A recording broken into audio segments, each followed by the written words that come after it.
Australia Bharat మధ్య 4వ test ప్రారంభమైంది. టాస్ గెలిచిన ఆస్ట్రేలియా బ్యాటింగ్ ను ఎంచుకుంది. మెల్బోర్న్ వేదికగా మ్యాచ్ జరగబోతోంది. 5 టెస్టుల సిరీస్ లో ఈ మ్యాచ్ రెండు జట్లకు చాలా కీలకంగా మారింది. మొదటి 3 మ్యాచెస్ లో టీమిండియా 1, ఆస్ట్రేలియా 1 విజయం సాధించింది.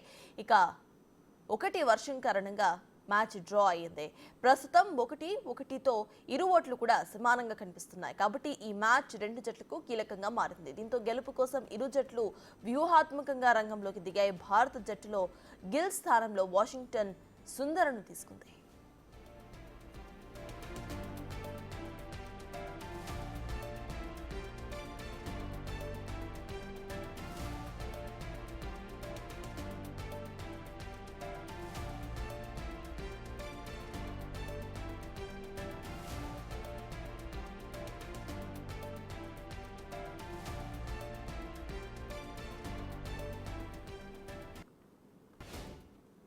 ఇక మెల్బోర్న్ వేదికగా ఆస్ట్రేలియా మరియు భారత్ మధ్య 4వ టెస్ట్ అయితే ప్రారంభమైంది. ఈ అంశంపై పూర్తి డీటెయిల్స్ మా ప్రతినిధి రాణా అందిస్తారు. రాణా, చెప్పండి, ఇరు జట్లు కూడా 1-1తో సమానంగా కనిపిస్తున్నాయి. మ్యాచ్ ఇరు జట్లకి కీలకంగా ఉంది. అసలు గెలుపు ఎవరి వైపు ఉండే అవకాశాలు ఎక్కువగా ఉన్నాయి? మ్యాచ్ అప్డేట్స్ ఏంటి? టెస్ట్ గానే మనం భావించాల్సి ఉన్నది. ఎందుకంటే ఇప్పటికే ఇరు జట్లు సమానంగా ఉన్నప్పటికీ కానీ ఒక మ్యాచ్ డ్రా వల్ల సో ఆల్రెడీ మనం ఆస్ట్రేలియా టూర్ లో చూస్తున్నాం. మొదటి టెస్ట్ నుంచి కూడా భారత్ ఆశించిన స్థాయిలో రాణిస్తోంది. ముఖ్యంగా కొన్ని విభాగాల్లో బ్యాట్స్మెన్ సంబంధించిన విభాగాల్లో బాగా విఫలమవుతున్నటువంటి సందర్భాలు కూడా మనం చూసాం.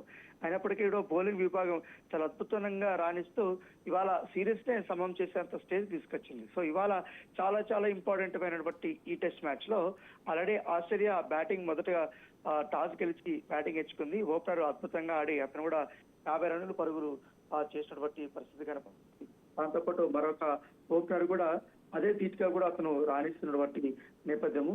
కాకపోతే ఇప్పటి వరకు అయితే భారత్ ఎటువంటి వికెట్లు అయితే తీయలేదు. ఎందుకంటే పిచ్ కూడా బ్యాటింగ్ కి బాగా అనుకూలిస్తున్నటువంటి సమయంలో ఇప్పటికే ఆస్ట్రేలియా 78 పరుగులు చేసింది. ముఖ్యంగా ఇవాళ కొత్త ఓపెనర్ ని ఇవాళ ఆస్ట్రేలియా బరిలోకి దింపిందని చెప్పుకోవచ్చు. ఎందుకంటే శామ్ కొన్స్టాన్స్ ని దించడంతో అతను 55 పరుగులు చేశారు, 6 4లు కొట్టాడు, ఇప్పటికే 2 6లు కొట్టాడు. చాలా దూకుడుగా మొదటి ఓవర్ నుంచి కూడా తన దూకుడుని అనేది ప్రదర్శిస్తున్నాడు. మరి ఉస్మాన్ చాలా సీనియర్ బ్యాట్స్మెన్ అయినటువంటి ఉస్మాన్ ఖవాజా కూడా అతను 22 పరుగులు చేశాడు, 2 4ల వరకు కూడా అతను కొట్టేటువంటి నేపథ్యం ఏర్పడుతుంది. కేవలం 14 ఓవర్లోనే 78 పరుగులు చేశారు. అంటే చాలా వేగంగానే ఆస్ట్రేలియా తన మొదటి సెషన్ లో అద్భుతమైనటువంటి బ్యాటింగ్ ని కనబరుస్తున్నటువంటి నేపథ్యం కనపడుతుంది. బౌలర్స్ కూడా బాగా కష్టపడుతున్నారు. మాక్సిమం వికెట్లు తీయడానికి ప్రయత్నిస్తున్నప్పటికీ పిచ్ అయితే ప్రస్తుతం 2 సెషన్స్ వరకు కూడా బ్యాట్స్మెన్స్ కి అనుకూలించే అవకాశం ఉందనేసి కూడా ఇప్పటికే పిచ్ క్యూరేటర్స్ చెప్పినటువంటి నేపథ్యంలో సో ఆల్రెడీ వాళ్ళ ఓన్ సంబంధించిన గ్రౌండ్ కాబట్టి సొంత మైదానము, సొంత ప్రేక్షకులు, అవన్నీ కూడా సొంత కండిషన్స్ అవన్నీ కూడా ఉంటాయి కాబట్టి ఆస్ట్రేలియాకి బాగా అనుకూలించే అవకాశం ఉంది. కాకపోతే ఖచ్చితంగా మొదటి ఇన్నింగ్స్ లోనే ఆస్ట్రేలియాని 350 పరుగుల లోపలనే ఆల్అౌట్ చేయాలన్న కృతనిశ్చయంతో భారత్ ఉంది. ఖచ్చితంగా ఈ మ్యాచ్ లో పట్టు సాధించాలంటే వాళ్ళ ఆల్అౌట్ అయిన తర్వాత మనం కూడా అటు చాలా ధీటుగానే బ్యాటింగ్ చేయాల్సిన అవసరం ఉంటుంది. ఎందుకంటే చాలా సీనియర్ బ్యాట్స్మెన్స్ కూడా ఇవాళ ఉన్నారు కాబట్టి ఖచ్చితంగా బ్యాటింగ్ వారికి వస్తే మాత్రం దాని మీద ఫుల్ ఫోకస్ పెట్టాలని కూడా వారు చెప్తున్నారు. ఇటు బౌలింగ్ వస్తే ఇప్పటికే జస్ప్రీత్ బుమ్రా 6 ఓవర్లు వేశాడు. మొహమ్మద్ సిరాజ్ ఇప్పటి వరకు 7 ఓవర్లు వేశారు. ఆకాష్ దీప్ ఇప్పటి వరకు 2 ఓవర్లు వేసినటువంటి నేపథ్యం అయితే కనపడుతుంది.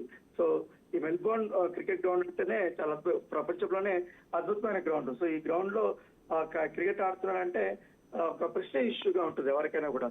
సో ఈ నేపథ్యంలో ఖచ్చితంగా ఎలాగైనా మెల్బోర్న్ టెస్ట్ ని గెలవాలనే ఉద్దేశంతో భారత్ బరిలోకి దిగింది కాబట్టి ఆ తరహానే ఇవాళ తన చేంజెస్ కూడా చాలా క్లియర్ గా కనపడుతుంది. టీం కూడా పెద్దగా చేంజ్ చేయకుండానే ఇవాళ బరిలోకి దిగింది. ఎందుకంటే యాజ్ యూజువల్ జైస్వాల్ కానీ కేఎల్ రాహుల్ కానీ వీళ్ళిద్దరిని కూడా కంటిన్యూ కూడా వారు చేస్తున్నారు. సో ఈసారి ఆల్రౌండర్ విభాగంలో వాషింగ్టన్ సుందర్ ని తీసుకొని వచ్చారు. ఎందుకంటే మనం చూసాం మన అశ్విన్ తన క్రికెట్ కి గుడ్ బై చెప్పడంతో వాషింగ్టన్ సుందర్ కి ఈసారి ఆల్రౌండర్ గా బరిలో దిగే అవకాశం దొరికింది. సో బౌలర్ గా ఆకాష్ దీప్, మొహమ్మద్ సిరాజ్ అలాగే జస్ప్రీత్ బుమ్రాకి వాళ్ళకు ఎట్లాగా వాళ్ళు వాడుతున్నారు కాబట్టి నితీష్ కుమార్ రెడ్డి ఆల్రౌండర్ దీంతో ఉన్నాడు. సో అనుగుణంగా ఈసారి వాషింగ్టన్ సుందర్ జట్టులో స్థానాన్ని దక్కించుకున్నారు. Right, thank you Rana.